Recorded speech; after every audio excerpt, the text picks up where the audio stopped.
When you think about businesses that are selling through the roof, like Aloe or Allbirds, sure, you think about a great product, a cool brand, and great marketing. But an often overlooked secret is actually the businesses behind the business, making selling, and for shoppers, buying, simple. For millions of businesses, that business is Shopify. Nobody does online business better than Shopify. It's home of Shop Pay, the #1 checkout in the world. You can use it to boost conversions up to 50%, meaning way less carts going abandoned and way more sales going through to checkout. Sign up for your $1 per month trial period at shopify.com/income, all lowercase. Go to shopify.com/income to upgrade your selling today. That's shopify.com/income.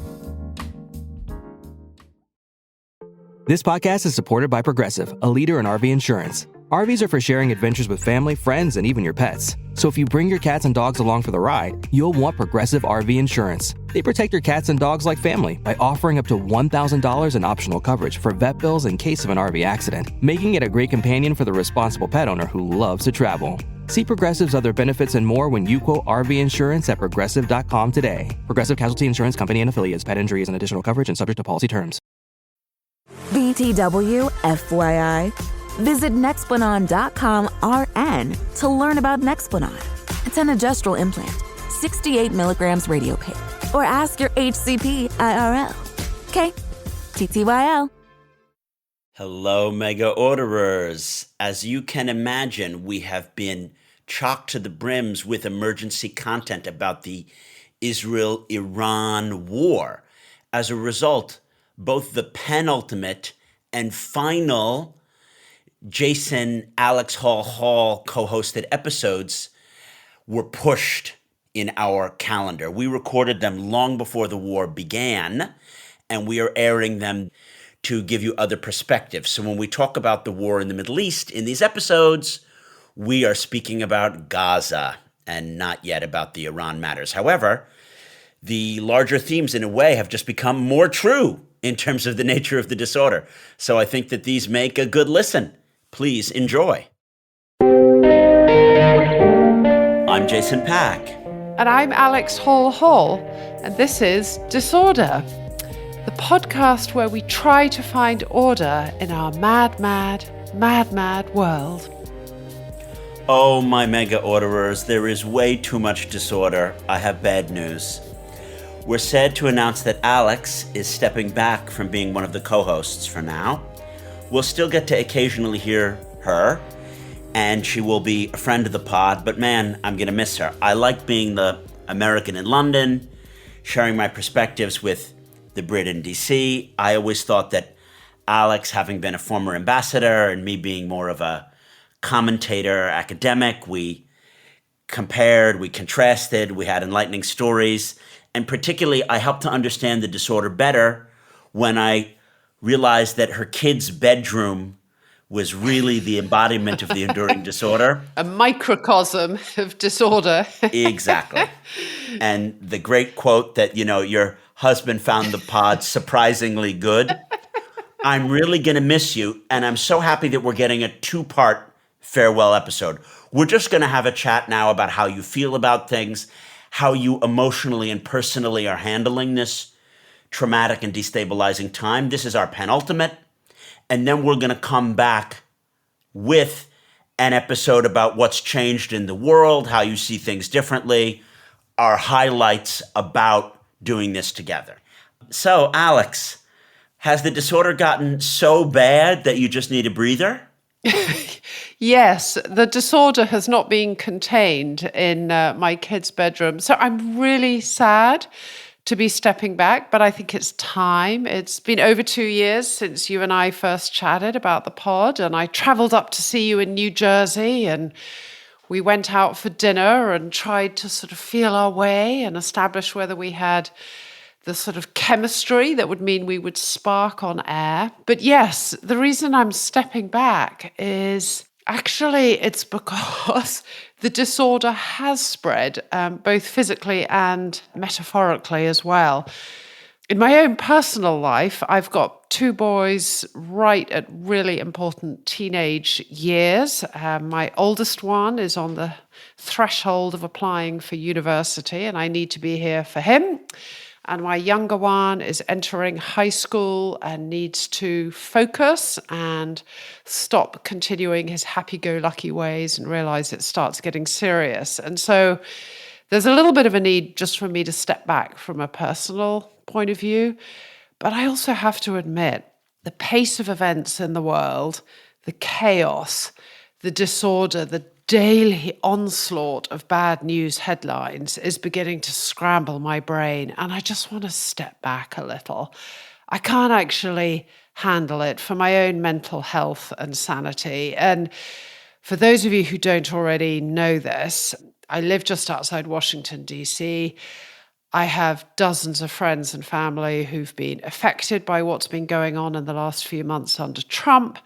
And also professionally, my own husband's job and income and organization has been very, very badly affected by what's been going on in Trump world.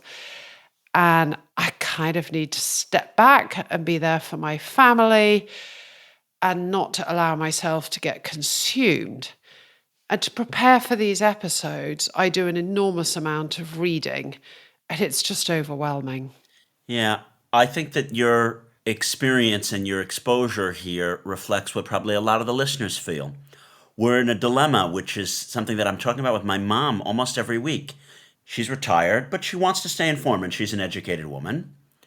And she's reading about the ICE raids and these recent riots, but then the absurd calling out of the National Guard and maybe part of Trump's plan to create a national emergency and get rid of habeas corpus. And I'm like, okay, Mom, I agree. Everything that you said, I agree. Don't read for more than a half hour a day about this. You run your life, you've got things to do. You don't have to do this because she doesn't work in the policy space. I have a sense of guilt, like I read enough about the horrors that are going on in Gaza, and I'm like, but actually I didn't really understand this new nuanced thing that happened and where were the evacuation orders. I guilt myself into being more in this because I feel the responsibility that you're explaining. How can I make a good podcast or YouTube or whatever if I'm not following it more? And there is something unhealthy here. I'm going to put in a link to the show notes, an episode that dropped on Leading with Jonathan Haidt. And that's spelled H-A-I-G-H-T, I believe.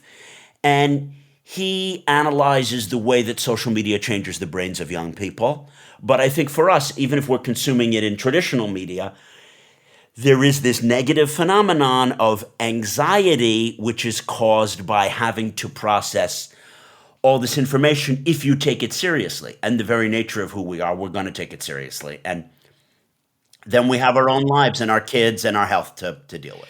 No, I think it's exactly right. I mean, there's this thing called quiet quitting or internal migration, which is a way of handling stressful situations. So you kind of withdraw a little bit and this all sounds very sort of Gwyneth Paltrow-y and sort of yoga-esque, but like you try and find inner balance and you try not to get thrown off by everything that's going on around you and certainly things you can't control. So you try and withdraw into yourself, you try and spend time in nature or prayer or whatever it is that is your, or music or whatever is your distraction and sense of peace. But then I do feel guilty because it's very hard for me sometimes to have a totally frivolous day when I know what's going on in Gaza. It's really difficult. And the situation of Abrego Garcia, the El Salvadorian migrant who was deported by Trump to CCOD without any genuine charges, who now has been brought back to America and is now being accused of being a people trafficker, and they will just find some way to find him guilty of something that will justify them deporting him. It sounds absurd, but I used to think about his situation all the time. Every day if I'm having a coffee with a friend or I'm just hanging out, and I'm like, but meanwhile, somewhere, somebody has been kidnapped off the streets of America And who's it going to happen to next? They seized an 18-year-old kid who was brought to America as a 5-year-old from Brazil, is an honors student in his class, and he was on the way to the final of a volleyball tournament where he was one of the players on his high school volleyball team. And they grabbed him and they've shoved him in detention. I think this happened in Massachusetts. And he's just been detained. And a day later, his high school graduation occurred and he was going to be one of the honors students. And the Trump administration says they're going after illegal immigrants and criminals and we don't want these gang members. But the people they're rounding up are law-abiding people. Their one crime was, yes, some of them entered the country illegally, but they since had jobs. They became taxpayers. They became contributors to society. They're not leeching off the state. They're paying their taxes. So I found it really difficult to find that balance between keeping myself informed and feeling there's a duty as a voter to be informed and to speak up. And I'm a commentator, I'm a writer, that's what I do. So I feel like I kind of have a duty to say this and I want to say it. But then on the other hand, it sort of takes over your mind and you feel so stressful and then you feel this is unhealthy. And I don't know how people are staying in government right now. I literally don't know how government civil servants are handling this. I can talk about friends and exes who work at State Department and college friends who work at institutions from NIH to USIP to every kind of Commerce Department stuff. And I think that there's cognitive dissonance, there's a sense of service, but then there's just apathy on the other hand. But I think your story is very interesting. And I want to zoom out from what I've learned about you that I think is interesting. You're empathetic and you see the micro implications of larger policies and the macro meaning of certain events. So this is what connects how I think you see Russia. Like, but what does it mean that Evgenia Karamurza's husband is in this gulag in the north? And how can it be that these singer-songwriters were put in jail and whatever, and we need to stand up in this way? And then, you know, what is happening in Gaza or with the hostages. It's always been difficult to be an empathetic person in a disordered world, but I think with social media and then with our horrific crop of political leaders now, it's worse because in the past, horrible things may have been happening, but you didn't really have the ability to get your head around the empathetic implications of them. Well, I think some people can and some people can't. I mean, clearly the people of the Trump administration are absolutely devoid of any empathy or compassion whatsoever. I mean, it is just, they simply cannot comprehend the human experience of someone who isn't in their own privileged circle. No, but I'll make it worse. I think they deliberately love their pain. I think that some of them do understand. And those photos from El Salvador, or that there are these gas, you know, the people with the gas masks at the riot and other people who are beaten with nightsticks, they love it. I can't Do you know what I mean? understand It's that like, point of view. but I can't. I don't even care that it was the wrong Yeah. person and that he didn't commit the crime. They just love it. We're owning the libs. We're just owning them. But these are real people. How do people think like that? I mean, I can't wrap my head around that mentality. I have a group of friends who are all ex-British diplomats. We call ourselves the ex-King Charles group, ex-KCS. And we've occasionally had lunches together in little restaurants in London if we've all managed to be together. And we were chatting about this a few weeks ago, where how can people not empathize? And one member of the group said, but what you don't understand, Alex, is most people really don't have empathy. It's actually quite a rare quality. And most people, if somebody else is being pushed down, they feel relatively better and they're happy about that. Yes, I think that's a key point. And if we look at, for example, who votes for the extreme right wing in Israel, it's more likely to be recent Russian migrants or Jews of the Middle Eastern background who were themselves just coming from Arabic countries. and they are punching down, right? This is the lumpenproletariat phenomenon, I would say. I look at the Trump voter, particularly in the former Rust Belt or formerly industrial areas. At least we're better off than those migrants. I may be unemployed and my son is addicted to fentanyl, but we're better than the migrants who just got deported and beat with nightsticks. And that's why they don't like DEI. They feel threatened by it.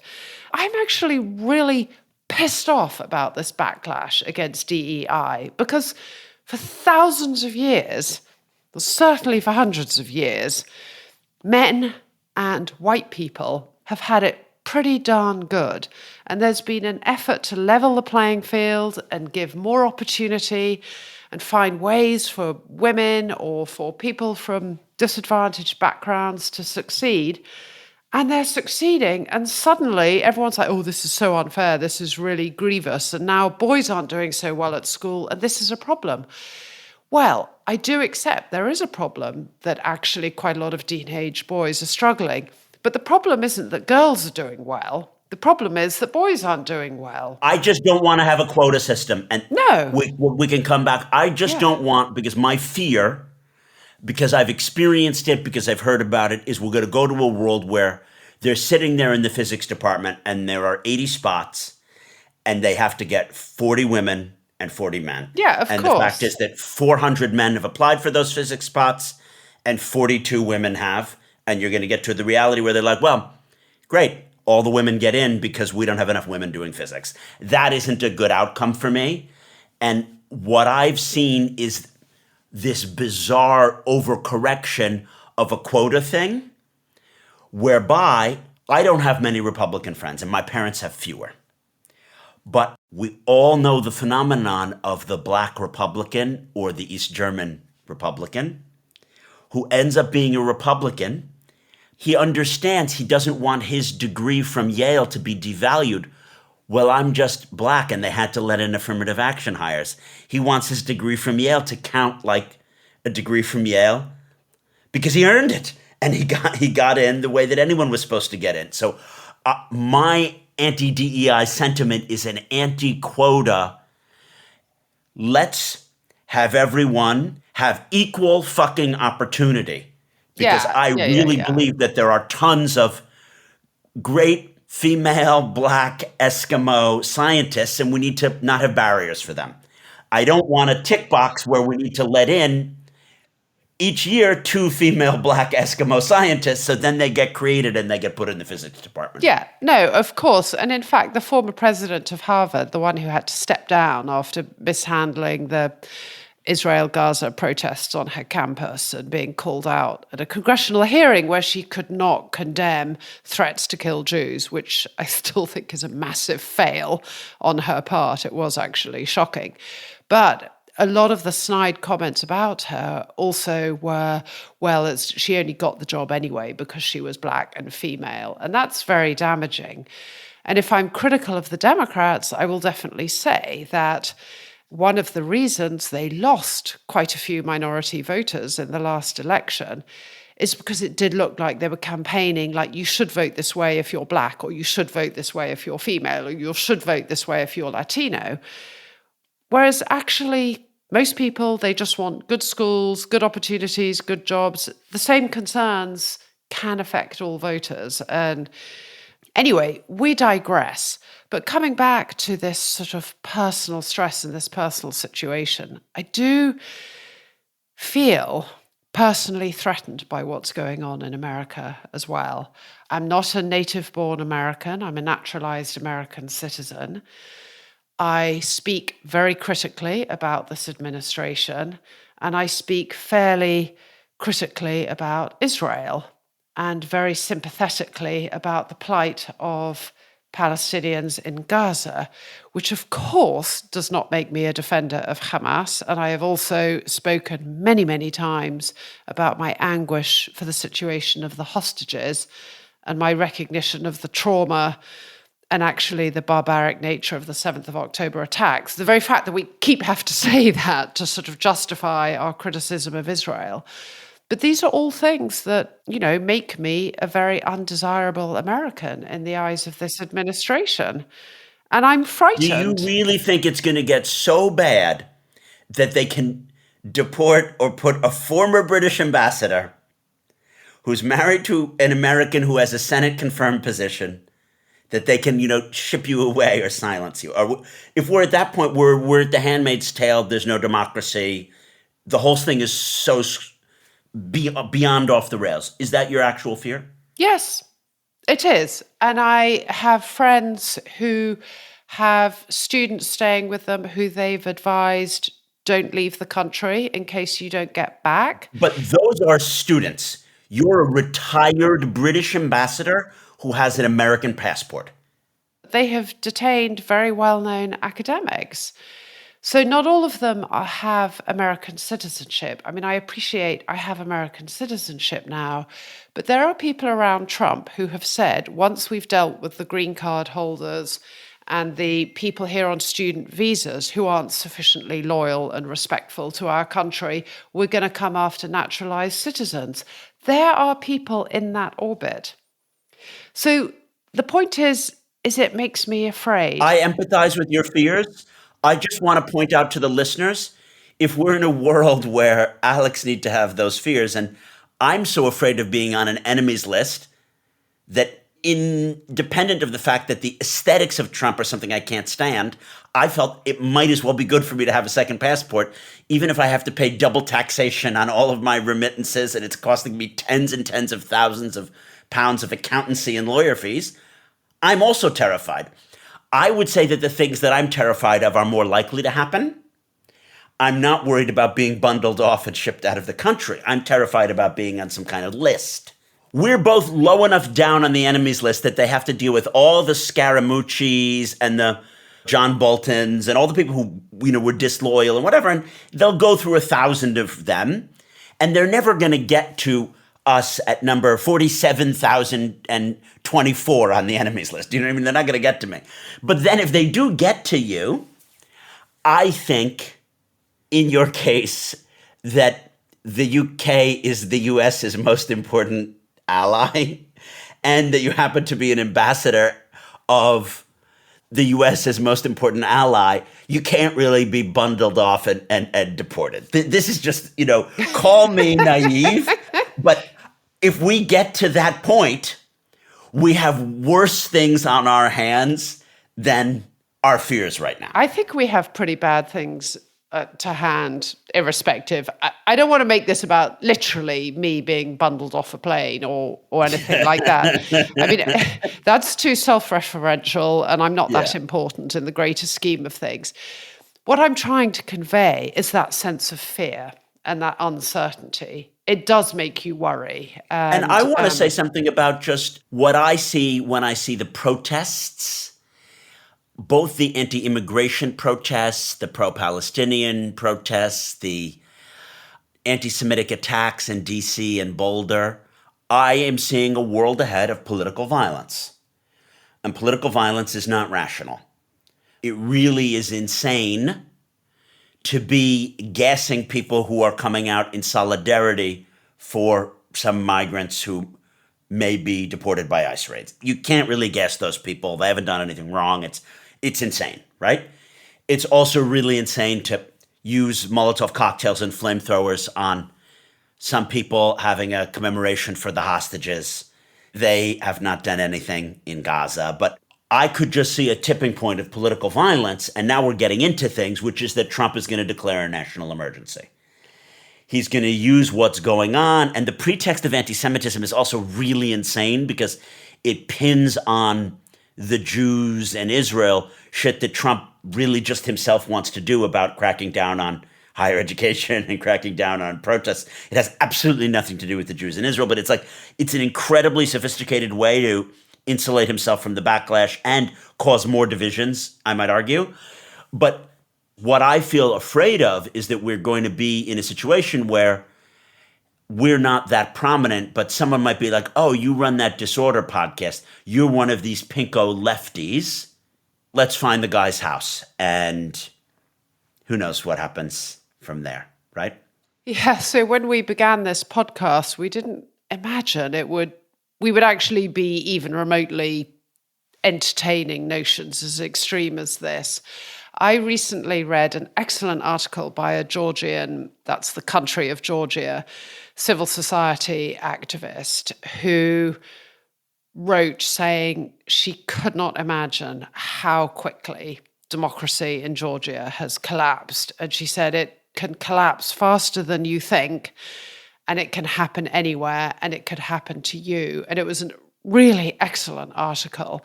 And We'll she put said, that in the show notes.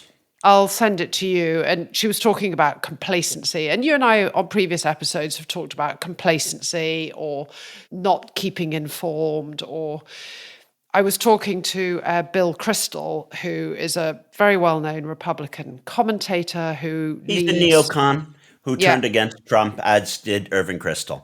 Yeah, so Bill Kristol leads one of the sort of anti-Trump resistance. He runs a very good podcast called The Bulwark, which I listen to religiously.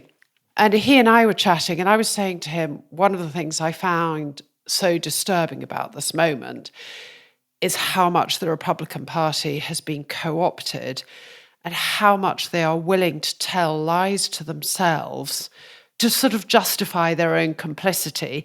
They have to either blame the Democrats or find fig leaves that they can cling to justify what they absolutely must know is wrong or counterproductive or damaging to American interests.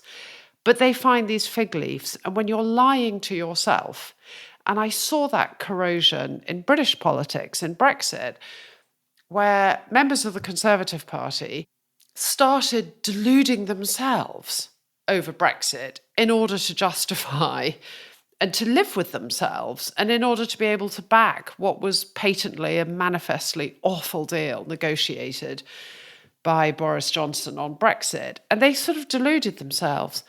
But what's happening here in America is just on a totally different scale. I mean, it's a full-scale assault on America's Constitution. It's an assault on the judiciary. It's a grabbing of power from Congress. It's a testing the boundaries of the Constitution. And no Constitution is so well written that it can prevail against a determined assault against it. Or how about this? No Constitution is so well written that if the people who are trying to uphold it no longer read it or care about what the principles are, that it can be sustained. Absolutely. If we had Republicans in the Senate and on the judiciary who are like, I might think that an unborn fetus is a baby, but I also believe that there's a check and balance between the Congress and the this and the that, they could maintain the independence of the judiciary. But these people have gone hook, line, and sinker for the fact that they need loyalty to the Donald and that they need to fight this culture war. And then it's like Vance said, and everyone now knows, it's not against the Constitution if you're defeating the enemies of America. And if George Washington heard that, he'd be like, no, it is against the Constitution. That's why we made a Constitution, because we didn't want kings who had arbitrary power to say, I'm just doing something in the national interest. And I want to riff off this here, Alex. Your perspective is very important because the frog is boiling. These neo-populists have managed to create so many moral panics and so many diversion tactics that the frog is in the water and no one is going to be like, this is the moment when we lost our democracy, and they're beginning to rig the midterms that they know they would lose. And I don't want to be conspiratorial. I want to be a neutral centrist analyst. But I think that they are aware that they screwed the tariffs. They've absolutely botched the interaction with Powell and the Fed and the markets, and there's going to be a recession, and people are turning against them. So they're just thinking of ways to create this moral panic in the streets and the national emergency, which will be the thing that they distract everyone with for the next 18 months. It's absolutely terrifying. And I think that's right. I had a quote I'm writing about this today, actually. So I was reading Newt Gingrich, the former Republican speaker who is an ally of Trump's, saying, yes, absolutely, this is exposing what's at stake here in our country. On one side, we have people trying to uphold law and order. And on the other side, we have people defending illegal immigrants and supporting people who are breaking the law. And that's just a grotesque distortion of what's actually happening. It's absurd. And anybody, I mean, it is the absolute recourse of every dictator to say they are just trying to uphold law and order. And they use that to repress. It's all about the free speech, Alex. These guys are all into free speech. You know, they love free speech so much that I determined that I'm number 4,324 on the enemies list. And when they get down there, they were going to come and stifle my free speech. That's how much they love free speech. Absolutely. They're going to deport you because you're actually slightly higher than me. You're at 3,428. And when they get to you, they're coming with a wooden carton and they're shipping you back to King Charles Street, and then you're done. Yeah, but King Charles Street won't take me back. I mean, the difficulty I have is that I burnt my bridges with the UK as well. I mean, when I left the Foreign Office, again, I think some people who follow me know this. One of the most painful things about that was how the Foreign Office dropped me, like I was something the cat had brought in. And former colleagues and friends, senior levels, just pretended I didn't exist. And 2 years later, when I was working on projects, I had a friend who ran a sort of transatlantic organization, and she wanted to do activities discussing UK-EU and UK-EU-US relationships. And they told her, if Alex is involved, we're not going to be engaged. That's the Foreign Office. And that is just shabby in the extreme. I had lots of individuals who privately would say, well, I can't say this officially, but privately, we wish you well or good luck. But the senior leadership, people who I joined with, served alongside, worked with for 20 years, who were in positions of leadership in the Foreign Office, behaved atrociously to me, like really badly. Well, on this, what I think we can extrapolate is something has happened since 2012 where we went to an era of principles to an era of partisan, it's us versus them. And as soon as you turn and you're on the outside, you've gone from being an us to being a them. Yeah, I was a them.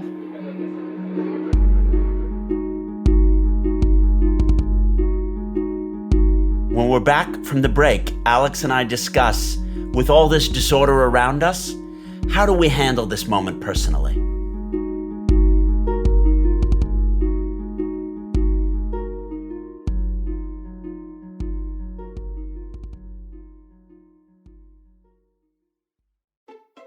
Shopping is hard. I can never find anything in my size. I don't even know my size. I buy my clothes the same place I buy my groceries. There's a better way. Make it easy with Stitch Fix. Just share your size, style, budget, and done. Your personal stylist sends pieces picked just for you. That was easy. Stitch Fix. Online personal styling for everyone. Free shipping and returns. No subscription required. Get started today at stitchfix.com. Choosing a bottled Starbucks Frappuccino drink that's all flavor and just 100 calories? Easy. Choosing between creamy vanilla, double chocolate, and sea salt caramel flavors? A little harder. Try the delicious new Starbucks Frappuccino light drinks. Look for them wherever you buy groceries. Start with Starbucks coffee. This is History's Heroes. People with purpose, brave ideas, and the courage to stand alone, including a pioneering surgeon who rebuilt the shattered faces of soldiers in the First World War. He would look at these men and he would say, "Don't worry, Sonny, you'll have as good a face as any of us when I'm done with you." Join me, Alex von Tunzelmann, for History's Heroes. Subscribe to History's Heroes wherever you get your podcasts. So, Jason, you've allowed me to talk at quite some length about the personal turmoil that I'm feeling and some of the factors that have led me to want to try and disengage a little bit. So let's just try and sort of wrap up by saying, what would your advice be? How do we sort of handle this moment and stay balanced, but not just give up? Because if we give up and walk away, we're yielding the terrain. It's an extremely challenging question. I think about it a lot. I don't want this to come across as being in any way genderist, but I think it's harder for women to answer this question. I was just meeting for coffee a mega orderer listener to the show who wrote me and happens to live within 2 miles. And she's struggling like, why did Joe Biden not stop what's happening in Gaza? I love how you're speaking up, but I myself can't handle it, you know? And why am I mentioning this women thing? Because I think that women are more empathetic and see the human implications of things, which is why neo-populist thugs are always more likely to be men. We don't have an example of a woman-led putsch to overthrow a democracy so far, right? I'm going to give a male answer here, which is that I think you need to disconnect a little bit and make it about principles.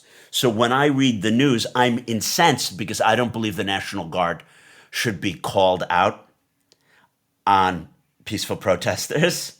But I try to prevent myself from putting myself in the mind of the illegal immigrant who got gassed, who's just trying to not get deported. I could do that. I could go down that pathway. But I'm just going to say, maybe allow yourself to empathize that way once a month. And the rest of the time, say, I'm against this. I don't believe in this National Guard thing. And then it's just next, and you clear that. And then this is so obvious, and every mental health influencer says this. Do the things that you love. If it's yoga, if it's the walk in nature, or going out with the dog, or in my case, having a nice bottle of wine at dinner. It's not unhealthy for me to do that. It's healthy because then I disconnect and I don't work after dinner. It sucks to say that you need to cut off your empathy, but up to a point, you do. Because if you live this all time, all day, every day, you'd have burnout. And then you wouldn't be useful to the pro-democracy cause because you'd be burned out, right?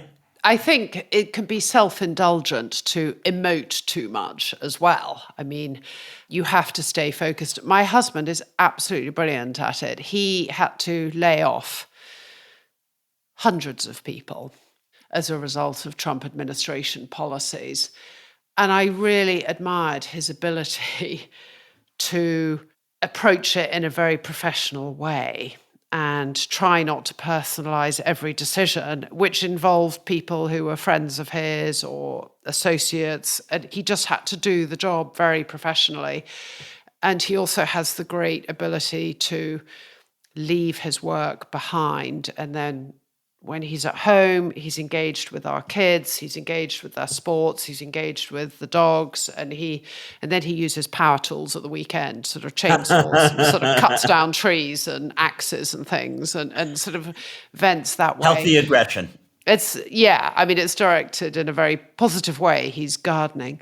It is definitely true that I allow myself to dwell on the human impact. And we've always been that way. In our marriage, we've always been that way. When we were posted in India together, his perception of India was as a rising Asian power and its strategic positioning within the Asia Pacific and as a hedge against China. And that was how he thought of India.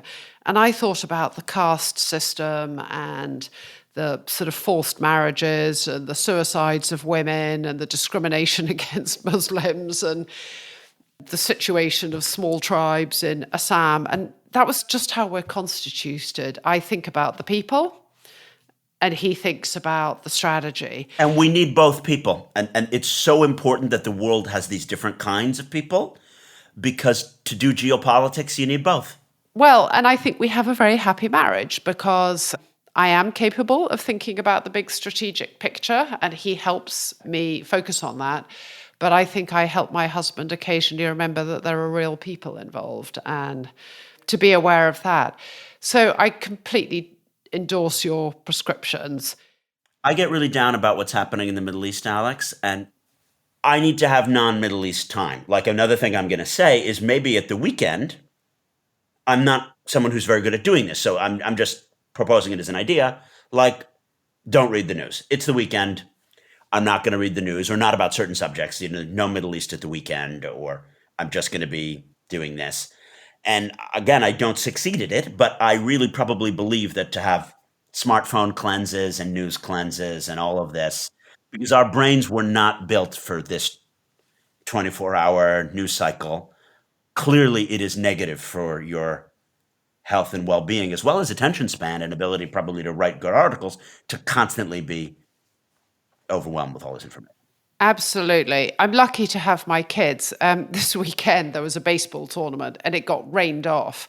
And I was really frustrated, partly on behalf of my son, who was looking forward to playing baseball, but also for myself, because I was really looking forward to spending 2 days just watching him play baseball. And it's very hard to doom scroll and be engaged in baseball. And I was like, rats. Luckily, I was able to watch the French Open tennis instead, which was phenomenal tennis. Oh, God, don't rub it in. I thought that I had taped the final.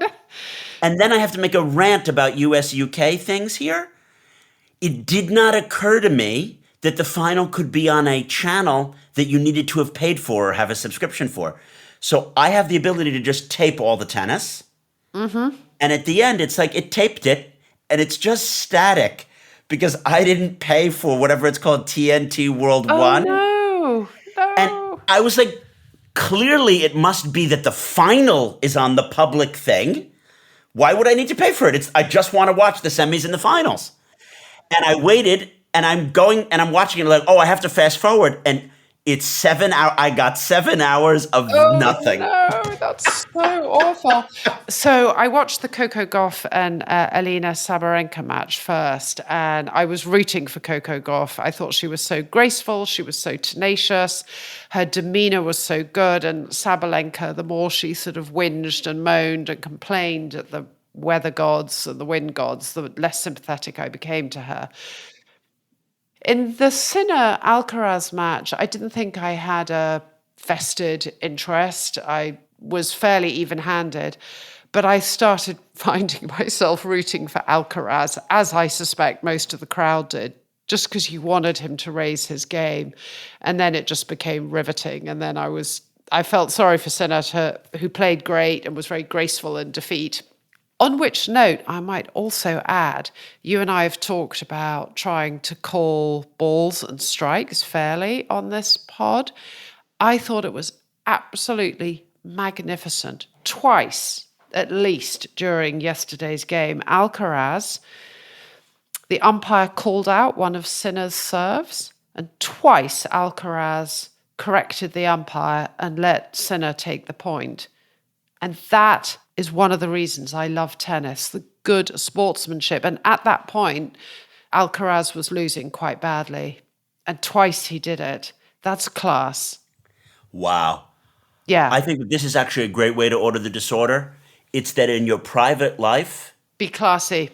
We should live the principles that we think that we should have in our public life.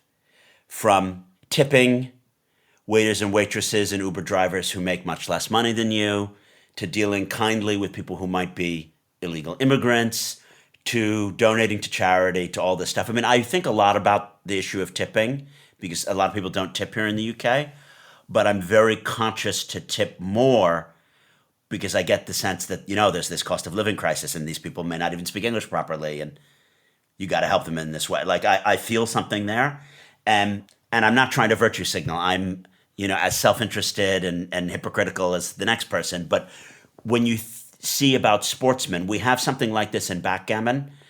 There are rules called responsible moves and legal moves, which is that if you see an opponent make a misplay to his own detriment and your benefit, you should correct it. In legal moves, it is incumbent on you to do this, but many people don't. You know what I mean? Because they're like, well, he made this misplay. I'm just going to let it stand. But in responsible moves, you are allowed to let it stand. But sometimes the guy is like, no, you missed it, but you can have an extra pip. The dice was 5-4, not 5-3. You played a 5-3.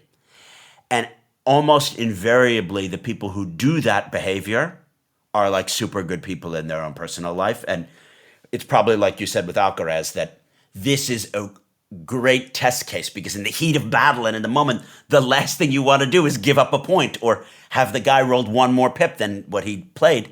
But you realize now this is the right thing to do. That's a great way to end this episode. What a good point of reference. Be better. And I have to say, my dear mega orderers, I am well aware that I could be better. Me too. Temperamentally Definitely. know what I need to overcome to be better and to be calmer in certain situations with people over the board, in life, with the podcast, with everything. So, Alex, I want to thank you for helping me try and see these things reflected as we're trying to order the disorder together. Thank you. And on that note, let's end this episode and wish everybody an orderly week, wish everybody sanity, wish everybody good health management, and don't read the news late at night. That's it for this week. Jason and I will be back wrapping up my extended departure from the pod with a look back on some of the highlights of our time together and what we think's changed since we launched this pod. But Jason will be continuing taking it from strength to strength with other co-hosts Arthur Snell and Jane Kinnenmont. Meanwhile, if you too want to help order the disorder, you can tap follow right now and you'll be notified when every episode launches. And the best thing to do if you love being a mega orderer is subscribe to the Substack. Link is in the show notes. Watch our little YouTube clips, which we are really trying to invest in and roll out now. There are some links to the Disorder Pod YouTube in the show notes. And what do we wish them, Alex? We wish them an orderly week.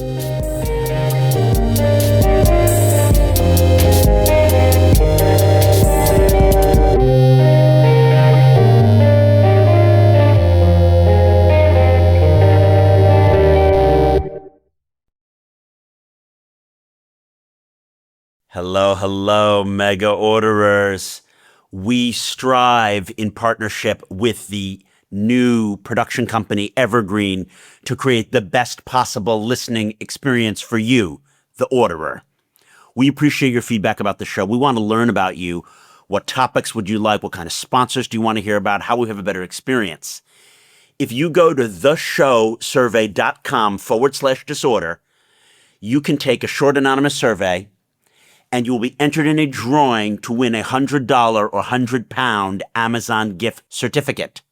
Again, that's theshowsurvey.com/disorder. Quick survey. It helps the show.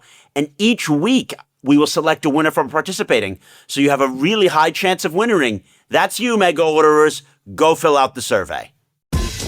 Are you tired of starting your day with pointless political arguments, superficial summaries, and lukewarm hot takes on the radio? Then switch to The Bunker, where we look at the news without the nonsense. Every weekday morning, The Bunker brings you a brand new, in-depth look at just one story. From the chaos in Washington to the seismic political shifts in the UK. To business, economics, history, and pop culture. Or start your week, our essential Monday morning roundup of the week's upcoming stories. We cut through the noise to bring you what matters. That's The Bunker, news without the nonsense. Every weekday with me, Andrew Harrison, Rose Taylor, Jacob Jarvis, Gavin Essler, Zing Sing, and me, Seth Jebble. Find us wherever you get your podcasts.